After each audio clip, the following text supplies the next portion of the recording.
औज़ुबिल्लाहिमिनश्शैतानिर्रजीम बिस्मिल्लाहिर्रहमानिर्रहीम। Welcome to Musharraf Hasan academy. आज की इस वीडियो में हम पढ़ेंगे आइसोटॉप्स के हवाले से। आइसोटॉप्स क्या होते हैं? Elements having same atomic number but different atomic masses is called isotopes. Isotopes क्या होते हैं? ऐसे एलिमेंट्स जिनके एटॉमिक नंबर एक जैसे हों और जिनके एटॉमिक मासेस जो हों डिफरेंट हों। लाइक यहाँ पे एग्जाम्पल मैंने आपको लिखी हुई है, आइसोटॉप्स ऑफ हाइड्रोजन। तो पहला आइसोटॉप्स है हाइड्रोजन का, प्रोटियम।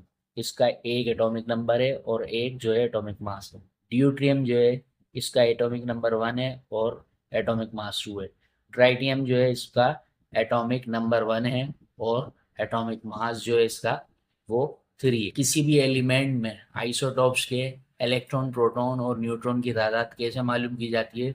तो न्यूट्रॉन का फॉर्मूला होता है आपके पास ए माइनस जेड। ए जो है आपके पास मास नंबर को रिप्रेजेंट करता है और जेड जो है एटॉमिक नंबर को रिप्रेजेंट करता है। तो हमें कैसा पता लगेगा कि हाइड्रोजन में कितने इलेक्ट्रॉन, प्रोटॉन और न्यूट्रॉन मौजूद है? तो सिंपली ए माइनस जेड का फॉर्मूला अप्लाई करने से हमें पता लग जाएगा। किसी भी एलिमेंट में आप इलेक्ट्रॉन, प्रोटॉन और न्यूट्रॉन की तादाद मालूम कर सकते हैं। हम वन बाय वन, पहले प्रोटियम क्या है? पहले प्रोटियम का है, प्रोटियम में एक एटॉमिक नंबर है और एक जो है आपका एटॉमिक मास है, जिसको आप मास नंबर भी कह सकते हो। तो इसमें ए माइनस जेड वाला फॉर्मूला अप्लाई कर लें। किसी भी एलिमेंट में जितनी प्रोटॉन की तादाद होगी उतनी ही इलेक्ट्रॉन की तादाद होगी। इसमें प्रोटॉन की तादाद जो है 1 है और इलेक्ट्रॉन की तादाद भी जो 1 है और न्यूट्रॉन जो है वो इसमें है 0। कैसे होगा? क्यों? ए माइनस जेड है। ए जो है आपके पास मास नंबर को रिप्रेजेंट कर रहा है, तो मास नंबर इसका 1 है और माइनस और एटॉमिक नंबर जो है वो भी तो 1 माइनस 1 तो 0 हो गया। ये आपके पास प्रोटियम हो गया। इसके बाद इसी तरीके से ड्यूट्रियम है, H1, और इसका मास जो है वो 2 है।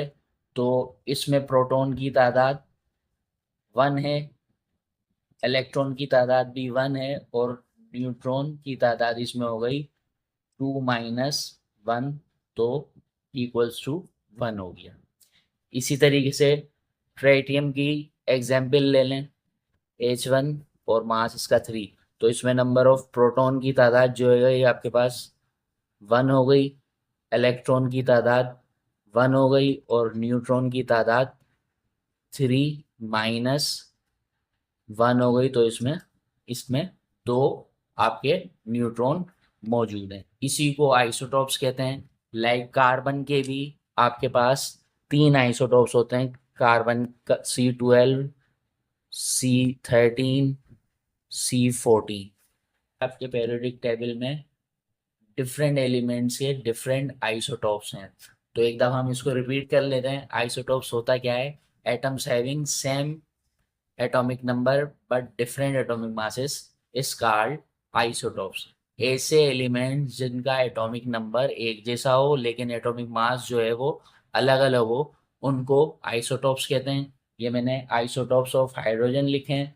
इसका तरीका भी बताया है मैंने आपको, किस तरीके से इलेक्ट्रॉन, प्रोटॉन और न्यूट्रॉन को हम कैलकुलेट कर सकते हैं किसी भी एलिमेंट के। और मज़ीद वीडियो जानने के लिए हमारे चैनल को सब्सक्राइब करें, बेल आइकन पे क्लिक करें। ये भी बताएं कि आपको ये वीडियो कैसी लगी। अपना कमेंट शेयर करें कमेंट बॉक्स में, और आप ये भी बता सकते हैं हम नेक्स्ट वीडियो जो है वो किस हवाले से बनाएं।